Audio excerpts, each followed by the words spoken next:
Avant de commencer cette formation, je pense qu'il est important pour vous et pour moi de passer en revue les outils dont nous allons nous servir tout au long de cette formation.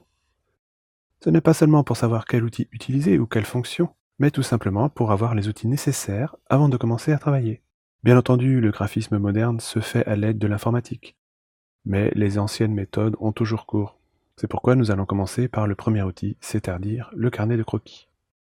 Qu'il soit professionnel, à spirale, design, en couleur, petit ou grand, peu importe, ce sera le premier support pour placer des idées comme ça en vrac, avant d'aller plus loin. Il existe des centaines de sortes de stylos, de crayons, et je ne vais pas vous dire d'acheter telle ou telle marque, mais d'avoir toujours sous la main un simple crayon de bois, et même plusieurs, car on les use, on les casse, on les perd, on en a toujours besoin. Bien entendu, une simple règle en bois ou en plastique, petite ou grande, me paraît indispensable, afin de mesurer et de tracer. Il est évident qu'il faut avoir un ordinateur. Je ne vais pas vous faire l'article sur un Mac ou un PC. Je ne crois pas que ce soit très différent. Peu importe le système, ce n'est qu'un outil. Vous prendrez celui qui vous convient personnellement. Les outils de graphisme seront de toute façon valables sur l'une ou l'autre plateforme. Les logiciels, bien sûr, sont la clé de voûte et chacun a ses préférences, ses habitudes. En graphisme, on vous dira que le top, c'est Adobe. Dans ce cours, nous allons utiliser Adobe Illustrator, Photoshop et InDesign. Illustrator est un logiciel de dessin vectoriel qui va nous permettre de créer des images indépendantes de la résolution, ce qui n'est pas possible avec des photos. C'est donc l'application idéale pour créer des logos, des plans, des icônes, et ce sans limitation de taille. Photoshop est probablement l'application graphique la plus connue. Il s'agit d'un outil de retouche et d'amélioration des images. Les images ne sont pas des dessins vectoriels. Elles sont donc dépendantes de la résolution. On ne peut pas les étirer indéfiniment. Il faudra donc faire attention. InDesign est l'outil de mise en page. C'est avec InDesign que nous ferons l'assemblage des éléments créés dans Photoshop et Illustrator. InDesign possède un contrôle très poussé de la typographie qui permet de faire de fantastiques documents, tant pour l'impression que pour les tablettes ou même des éléments interactifs. On pourrait dire qu'InDesign est une sorte de Word poussé aux stéroïdes. Quoi qu'il en soit, ces trois logiciels forment ce que l'on appelle une Creative Suite. Le Creative Cloud étant un peu différent car on ne peut plus acheter un disque physique, mais c'est par abonnement que l'on peut installer les logiciels. Il s'agit d'un abonnement mensuel, un peu comme un abonnement téléphonique, ou un abonnement à Office 365. L'avantage, c'est que vous avez tous les outils de la Adobe Master Collection, plus des services comme Typekit, qui sera très important dans cette formation. Vous pourrez tester gratuitement les logiciels pendant 30 jours. Si vous êtes déjà client, vous pourrez vous abonner pour 35,99 € par mois la première année, sinon la formule complète est à 59,99 €.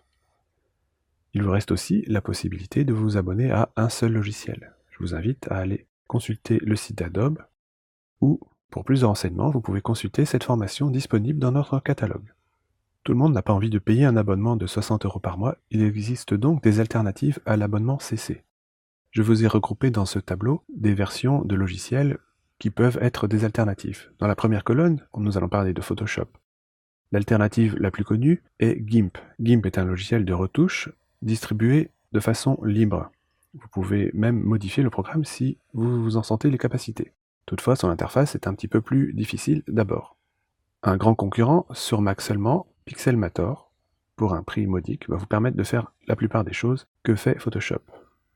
Un autre concurrent à Photoshop est Photoshop lui-même, au travers de Photoshop Element, qui est une version light mais pas du tout minable, car elle est capable de faire en fait ce dont vous avez besoin la plupart du temps. Seules les fonctions avancées ne sont pas présentes. Enfin, si vous êtes plutôt orienté photographe, vous pouvez utiliser Lightroom, qui est un logiciel plutôt destiné à la retouche et à l'amélioration des photos, mais pas à faire du photomontage. Pour concurrencer Illustrator, il existe actuellement CorelDRAW, Inkscape, qui est le logiciel libre, un peu ce que GIMP est à Photoshop. Inkscape est toutefois très efficace. Sketch ou Draw+, que je n'ai pas eu l'occasion d'utiliser.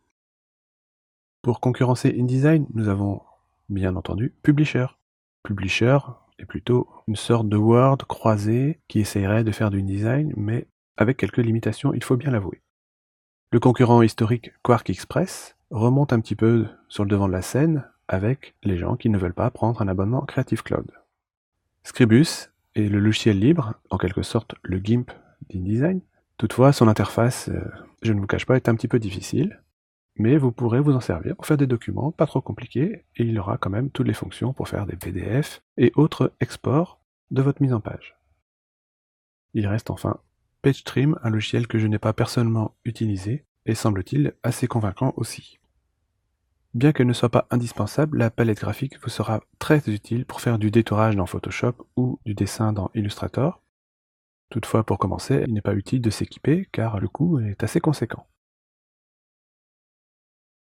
Il ne nous reste plus qu'à passer au projet à proprement parler, une fois bien équipé. C'est ce que je vous propose de faire dans la vidéo suivante.